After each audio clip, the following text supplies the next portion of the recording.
Greetings, everyone. I'd like to welcome you to another series of this a fabulous show that we have been doing with our dear brother, Dr. Jay Smith. We've gone through a number of episodes doing a critical analysis. The first one was historical criticism related to Quranic manuscripts and the history of Islam. We've done a historical criticism of Mecca, historical criticism of the direction of prayer or Qibla.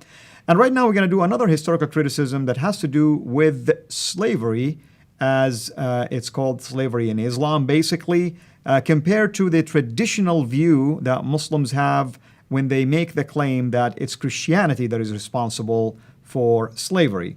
Facts is what we are going to share versus emotional arguments and claims. And obviously, as I said, it's no better than Dr. Jay Smith, who have done a number of these seminars recently about slavery in Islam, and we are so delighted to have him here with us in studio. Welcome, Dr. Smith. Oh, well, thank you. It's good to be back again for our third segment of the historical critique. Started with the historical problems with the Quran. I think we did about 7 or 8 episodes there. We moved into the historical problems with Muhammad and the whole creation of Islam, and looking at the Qibla in Mecca.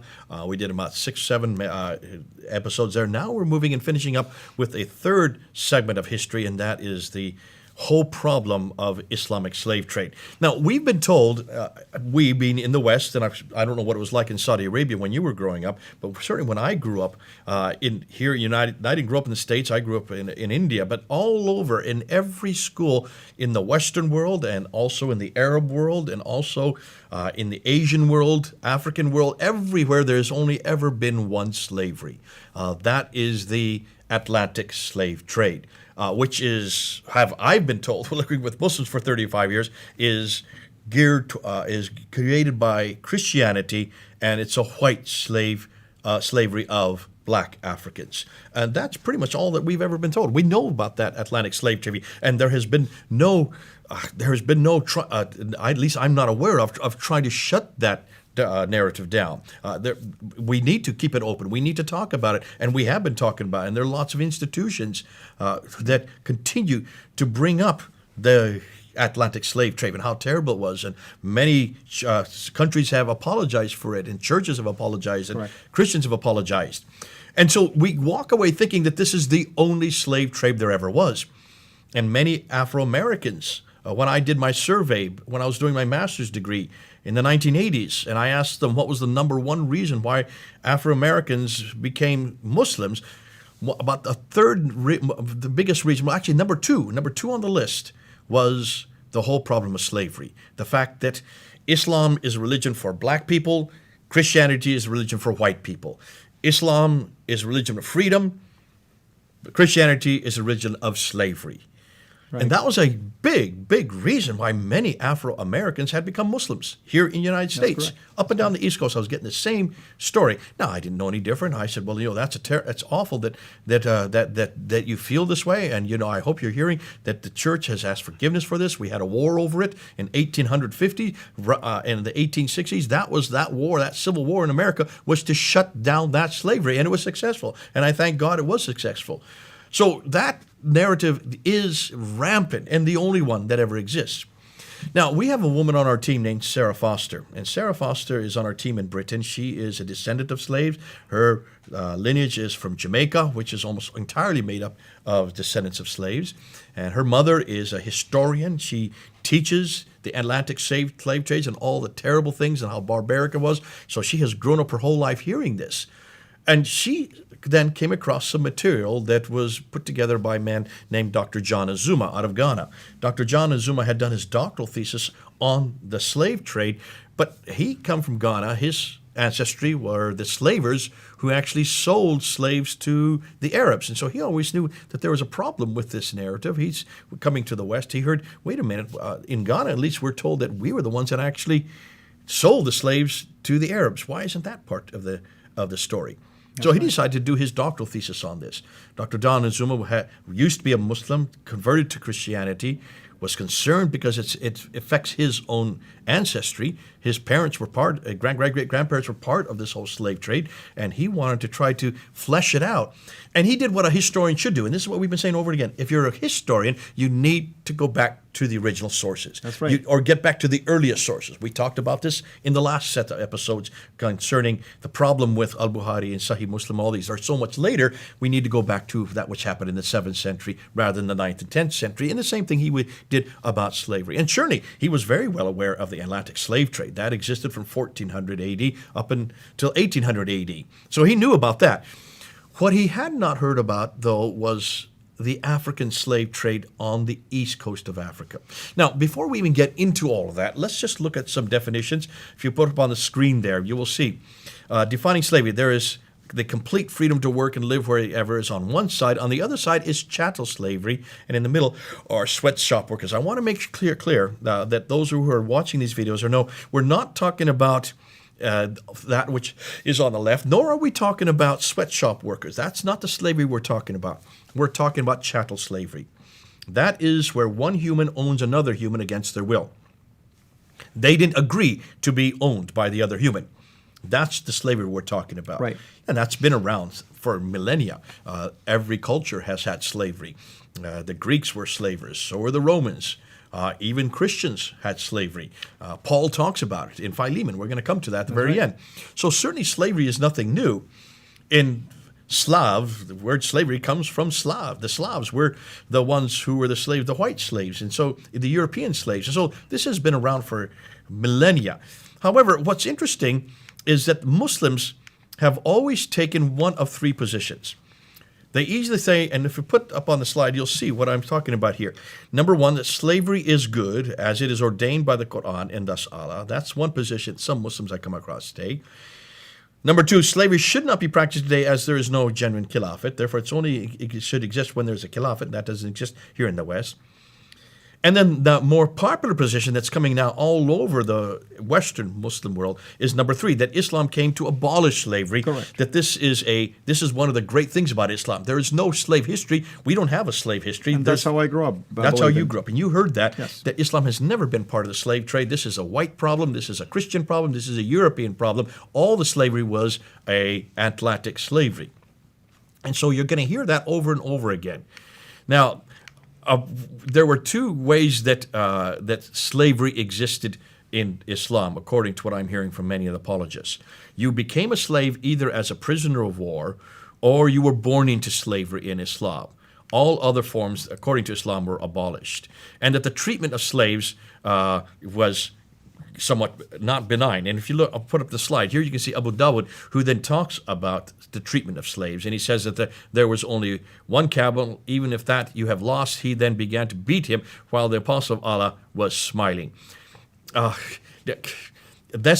can see that's the best you're going to get on how they treated slavery. But whenever I got into this discussion with Muslims, I always wanted to find out, well, let's go back to the Book of the Man. We always go back to the Book of the Man. We've said that everywhere to really define what Islam is. So to go to the man, you need to go to Muhammad's own example. And you need to ask what Muhammad did with slaves. And when you look at what Muhammad did with slaves, you need to go back to his sayings. Let's put it up on a slide on there. And you can see the question is this an abolitionist example of Muhammad? Sahih Bukhari, Volume 5, Book 57, number 99. Go ahead and read what it says. Basically, it's Sahih Bukhari, like I said, Bilal, who is known to be, by the way, a slave at the time of Muhammad, Bilal said to Abu Bakr, if you have bought me for yourself, then keep me for yourself. But if you have bought me for Allah's sake, then leave me for Allah's sake. And you hear Muslims repeat this all the time. See, Bilal, he was freed. So there was no problem with slavery. Even the Prophet freed all his slaves. Bilal is always the one they bring up. And they bring up this reference here. I find it fascinating they always bring up this reference here. So let's read another one. Now here's Sahih Bukhari, Volume 3, Book 47, number 565. Go ahead and read this. It says, the freed slave of Ibn Abbas that Maymuna bint al-Harith told him that she manumitted... Manumit means to release. That's right. A slave girl without taking a permission of the Prophet. On the day when it was her turn to be with the Prophet, she said, do you know, O Allah's Apostle, that I have manumitted my slave girl? He said, have you really? She replied in the affirmative. He says, you would have gotten more reward if you had given her, meaning the slave girl, to one of your maternal uncles. So here you start to see in the example of Muhammad that he actually he scolded her for manumitting a slave. That this is, no, you shouldn't be doing this. So now let's look at Sahih Muslim, book 15, number 4112. Imran ibn Hussein reported that a person who had no other property emancipated 6 slaves of his at the time of his death. Allah's Messenger called for them and divided them into 3 sections, cast lots among them, and then basically set 2 free and kept 4 in slavery. And he, speaking of the Prophet, spoke severely of him. So we're getting a completely different image of Muhammad. It did not look like he liked manumitting slaves. In fact, in this case, he kept 4 for himself. So the traditions seem to show a different picture of Muhammad. Let's try Sahih Bukhari, volume 3, book 41, number 598. This time it's narrated Jabir, a man, manumitted a slave, and he had no other property than that, basically the slave. So the Prophet canceled the manumission and sold the slave for him.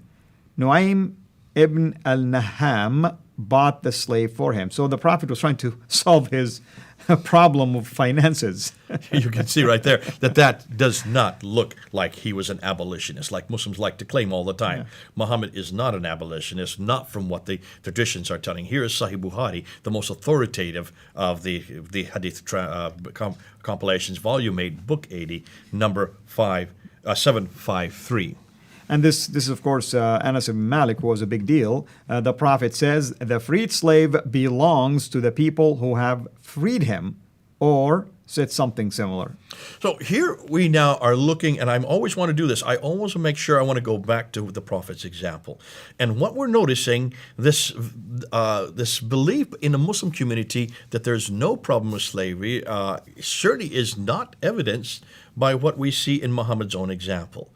Now, before we end this section here and we go on to the next one, what I want to do is try to help Muslims understand why we're asking this question to begin with.